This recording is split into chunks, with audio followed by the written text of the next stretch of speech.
In the heart of South Africa's Eastern Cape, one man's name would come to symbolize a nightmare for an entire village. Bulelani Mabhayi, a man who lived among his victims, turned Tholeni into a killing ground. Over the course of 5 years, he brutally murdered 23 people, most of them women and children, using an axe to hack them to death in the dead of night.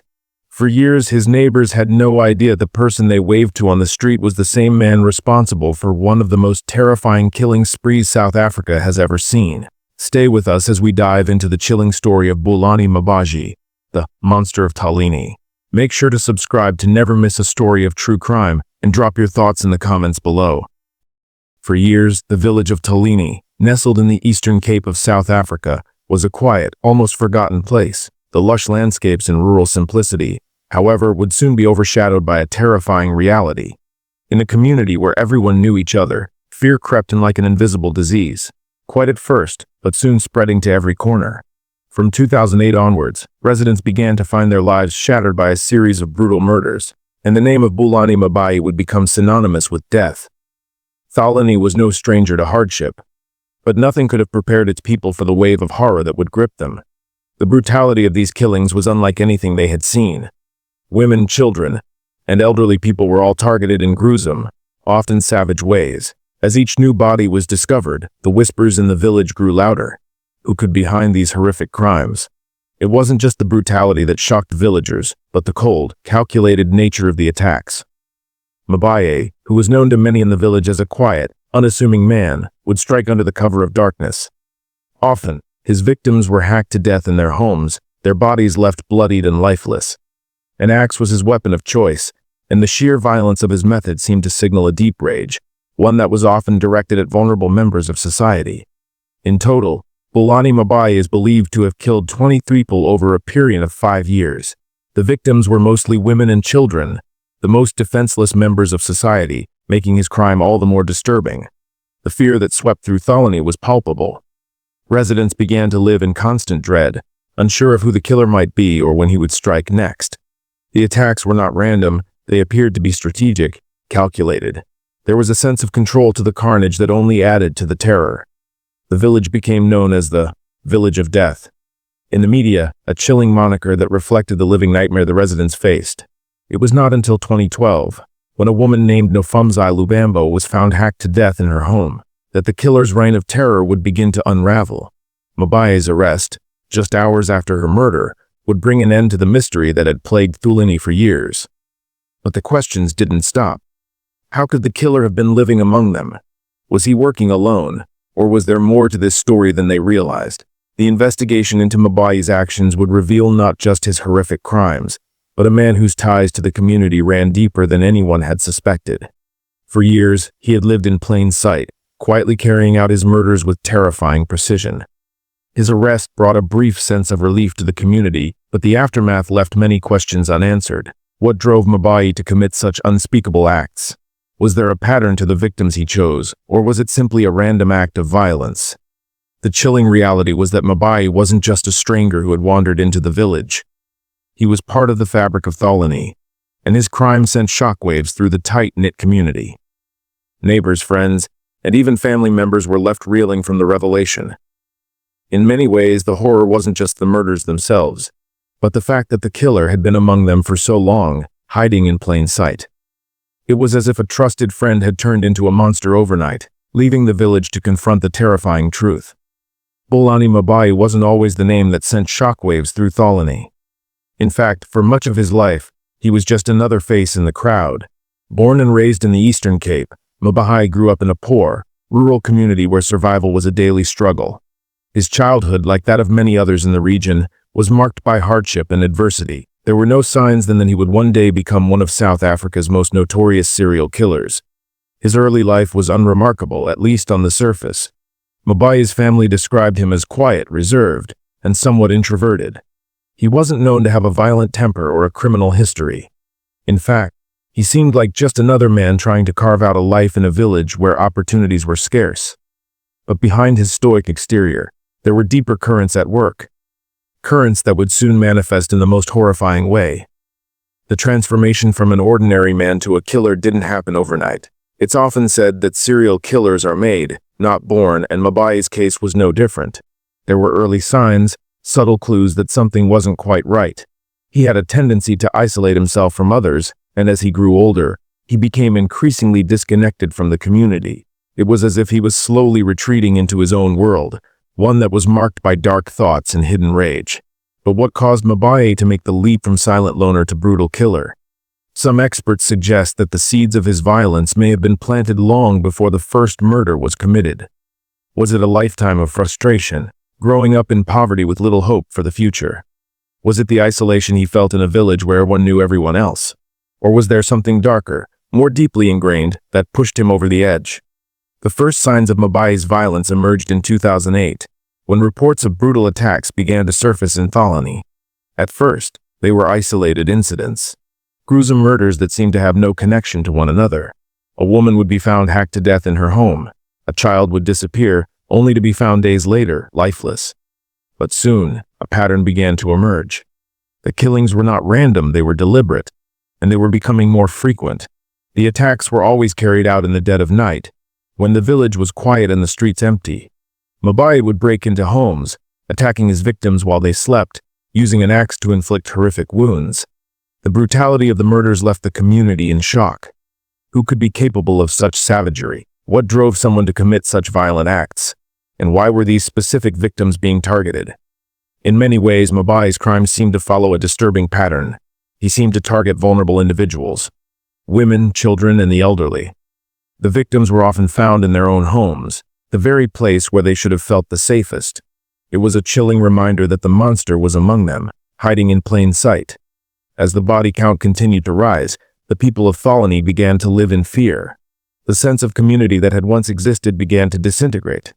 Neighbors no longer trusted one another, and even the most familiar faces were now viewed with suspicion.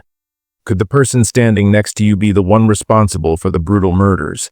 The paranoia that spread through Tholeni was almost as dangerous as the killer himself. The very fabric of the village was being torn apart, piece by piece. And yet, even as the community grew more anxious, Mabhayi remained hidden in plain sight. He was never a man who stood out in a crowd. He was just another villager, another face in the village. No one suspected him. No one knew what was lurking beneath the surface.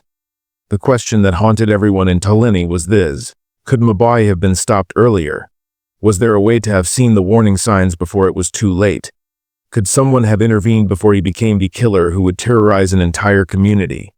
As the murders continued in Tholeni, the community's fear grew unbearable. With every gruesome death, whispers spread through the village like wildfire, and a creeping sense of dread took hold. Nobody felt safe. The brutality of the murders shocked even the most hardened police officers. Each crime scene was a grisly tableau, marked by the savage use of an axe, the victims' bodies left in a pool of blood. The killer seemed to have no pattern, no remorse, and no mercy. But one thing became clear: the murders were not random. They were targeted, deliberate, and carried out with a chilling efficiency. There was a method to the madness, but at first the police couldn't connect the dots. At first, the authorities had no idea who the killer was or even what motivated the attacks. Tholeni, a small village in the Eastern Cape, was not accustomed to such violence.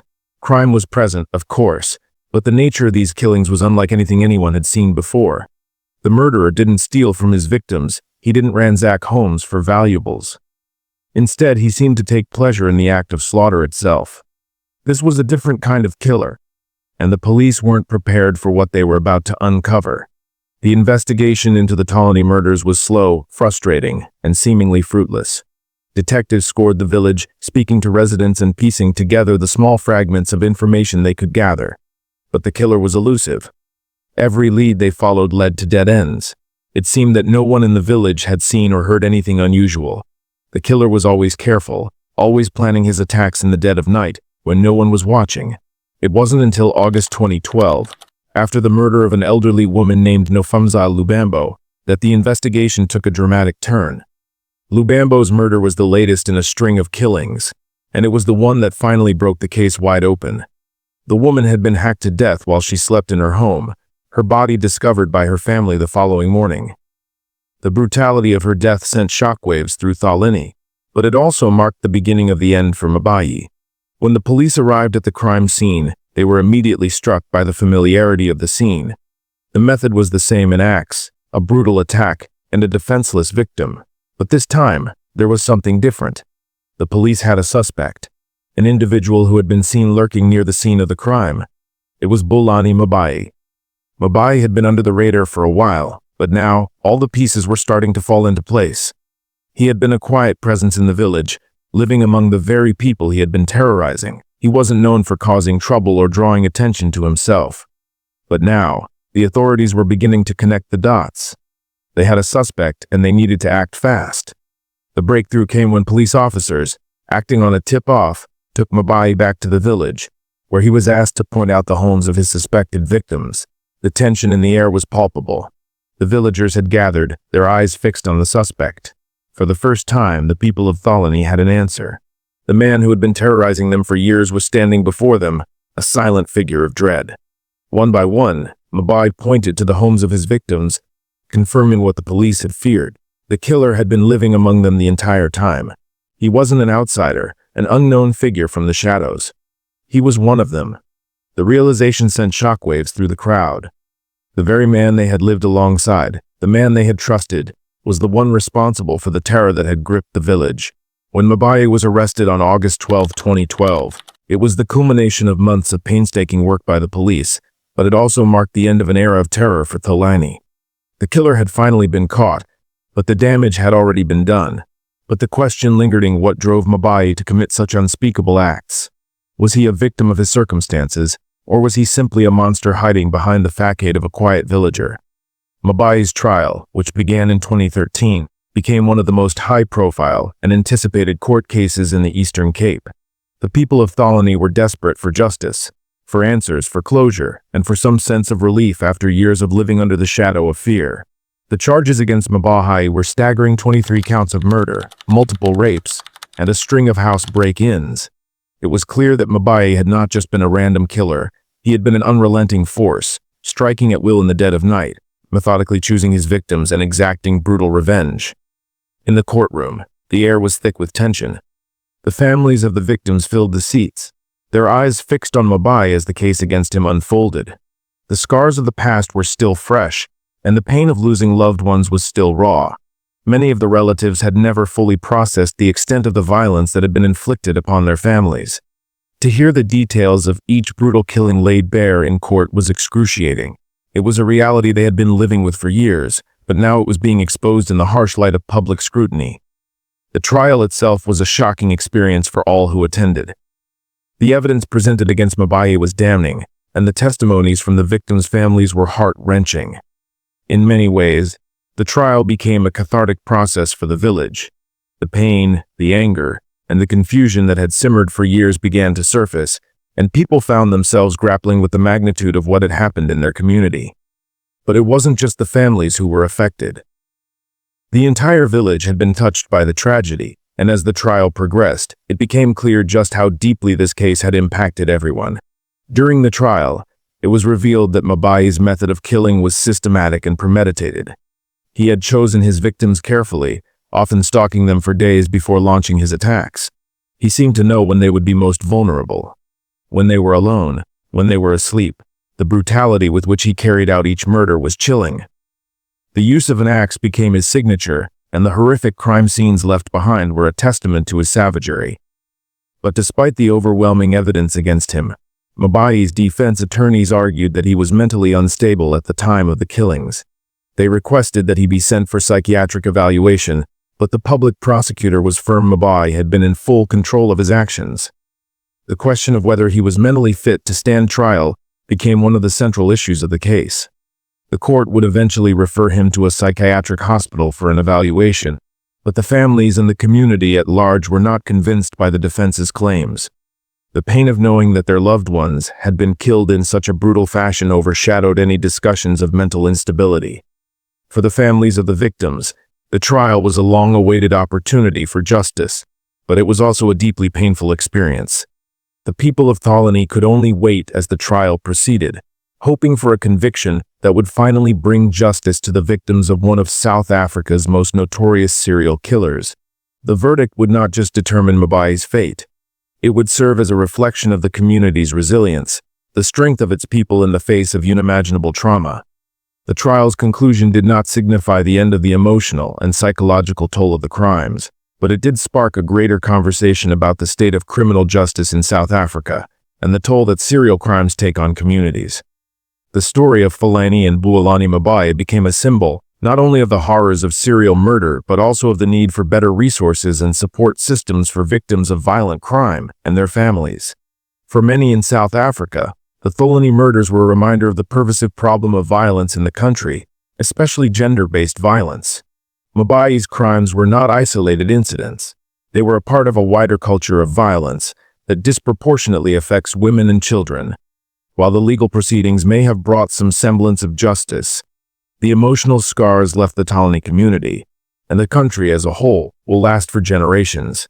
Mabhayi's reign of terror serves as a tragic reminder of the harsh realities many face in South Africa's rural areas, where violence can often go unnoticed and justice delayed. The impact of his actions transcends the courtrooms and police investigations. It reaches deep into the heart of the community, forever altering how they view safety, trust, and their future. But despite the horrors they endured, the residents of Tholeni continue to stand strong, proving that even in the face of unspeakable terror, resilience can shine through. If you found this case disturbing yet compelling, and want to learn more about the world's most chilling and complex criminal investigations, don't forget to subscribe to our channel. Join us as we dive deeper into the world of true crime, uncovering the stories that shock and captivate the world. Your support helps us bring these vital stories to light. Engage with us! Let us know your thoughts on this case, or share your thoughts on how we can address the root causes of violence in South Africa. Your comments and feedback help us shape our content and keep these critical conversations going. Thank you for watching. Stay tuned for more gripping true crime stories.